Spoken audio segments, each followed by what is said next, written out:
শুধুমাত্র ক্ষমতায় চিরদিনের জন্য থাকতে তারা পার্শ্ববর্তী দেশের দিল্লির কাছ থেকে একটা তকমা নেওয়ার জন্য, তার সমর্থন নেওয়ার জন্য সবকিছু উজাড় করে দিয়েছে।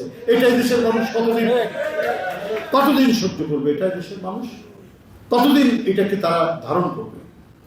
প্রতিবাদ করেছে বাংলাদেশ জাতীয়তাবাদী দল বিএনপি এবং এদেশের একজন সত্যিকারের জাতীয়তাবাদী নেত্রী বেগম খালেদা জিয়া।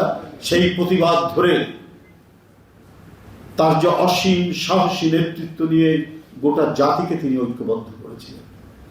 শোকে, দুঃখে, সংকটে সমস্ত কিছু নিজের মধ্যে ধারণ করে তিনি এগিয়ে গেছেন। ফ্যাসিস্ট হিসাবে শেখ হাসিনার সাথে পৃথিবীর কারো মেলে না, অন্য ফ্যাসিস্টদেরও মেলে না। ফ্যাসিস্ট হচ্ছে মুসলিনী, মেলে না। নাৎসি হিটলার, মেলে না।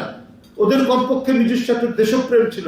ওরা চেয়েছে জার্মানিকে বিশ্বের মধ্যে শ্রেষ্ঠ জাতি হিসাবে তারা গড়ে তুলবে এবং শ্রেষ্ঠ জাতি হিসেবে তারা প্রতিষ্ঠিত করবে, অন্য জাতিকে পদান্বিত করতে। আর শেখ হাসিনা চেয়েছে নিজের স্বাধীনতা বিক্রি করে হোক, সার্বভৌমত্ব বিক্রি করে হোক, আমি আমার ক্ষমতায় থাকতে হবে।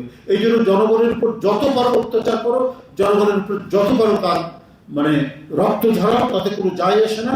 শুধুমাত্র আমাকে সমর্থন করো। এবং সেইভাবেই তার পার্শ্ববর্তী দেশের সাথে সে সম্পর্ক করেছে। অন্যদের সবাইকে সে উপেক্ষা করেছে, কাউকে সে পাত্তা দিতে চায়।